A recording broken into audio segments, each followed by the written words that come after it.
イタリア屈指のリゾート地フォルテ・デ・マルミ。一日は静かに始まる。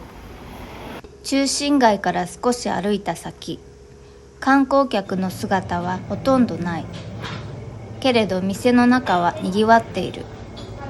地元の人たちが日常の顔で次々と並ぶパン屋。ここで焼かれているのは誰かに見せるためのパンではない。ただこの町に暮らす人たちの当たり前の朝のためのパン。そのにぎわいこそ旅先で本当に見たかった景色かもしれない。帰り道、地元のスーパーに立ち寄る。暮らしの断面がそこにはあった。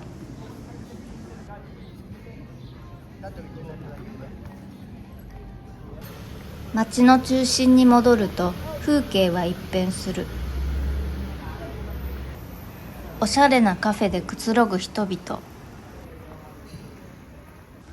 ルイ・ヴィトン、サンローラン、ディオール、名だたるメゾンが軒を連ねる通りを人々がゆっくりと歩いている。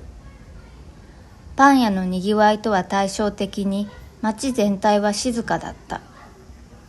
9月中旬、夏の喧騒はすでに去り、落ち着きを取り戻している。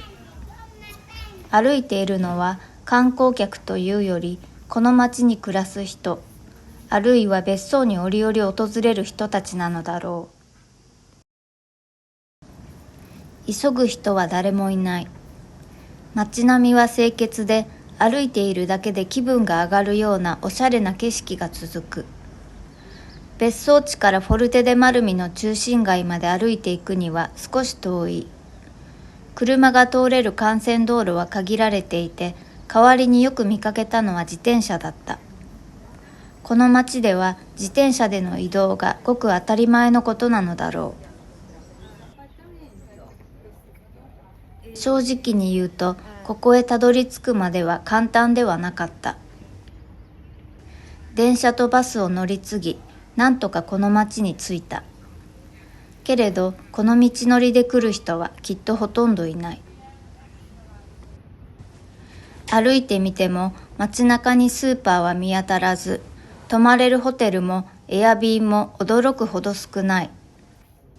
つまりここは旅行者がふらりと立ち寄る街ではなく、別荘を持つ人たちが毎年決まって帰ってくる場所なのだと思う。物価も正直なところ高い。それにミネラルウォーター1本すら売っている店がなかなか見つからない。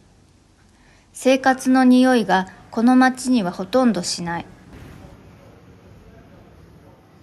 それも当然なのかもしれない。中心街はそう広くない。その限られた空間で生き残れるのは、見る目のある富裕層に選ばれたセンスの良い店だけ。気取らないのに洗練されている。雑多なものが入り込む余地がそもそもここにはない。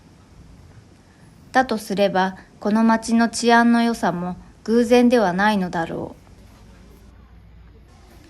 街の端にある地元で評判のジェラート屋へ。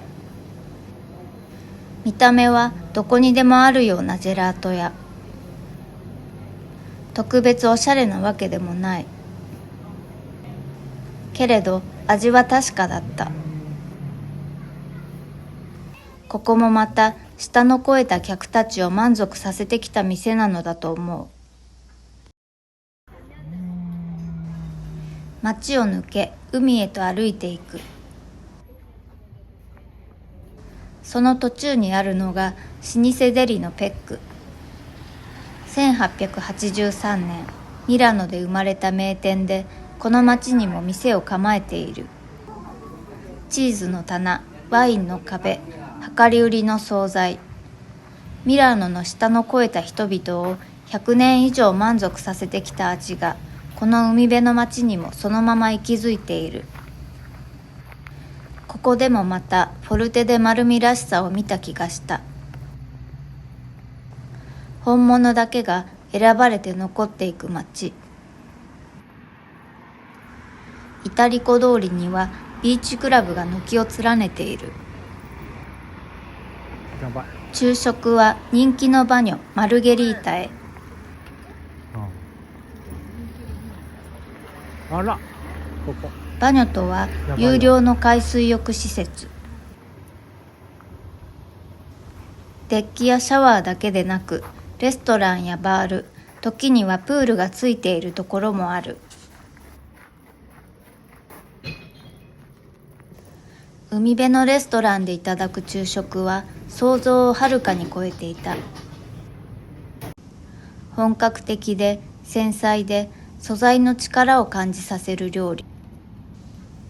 フリッターはサクサク、サーモンはふっくらとして優しい味わいのソースが寄り添う。海辺の風景がその美味しさをさらに引き立てていた。食後、ビーチへ。目の前に広がるのは規則正しく並んだデッキとカバナ。ベルギー、フィリップ国王の母君、パオラ王太后のご出身地。トスカーナの海岸線、大理石で知られるカッラーラの山々を背に、この町はかつて大理石の積み出し港として栄えていた。フォルテは要塞、マルミは大理石。今も町の名前にその記憶が刻まれている。今、この町を訪れる人の目的は大理石ではない。夏休みはすでに終わり、砂浜は驚くほど静かだった。けれど、この静けさの向こうに真夏のにぎわいが確かにあったのだろうと想像せずにはいられなかった。海外を旅しているときはいつも気を張っている感じがする。けれどこの街を歩いている間、その緊張がふっと緩んでいることに気づいた。まるで日本を歩いている時のように、のんきに警戒せずに歩けた。街に戻り、一日の締めくくりはクレイジーピザで、ストップというまでチーズを削ってかけてくれるミートパスタは絶品。生ハムのピザはただ美味しいという言葉では足りなかった。名前の通り少しクレイジーなくらいに記憶に残る一皿だった。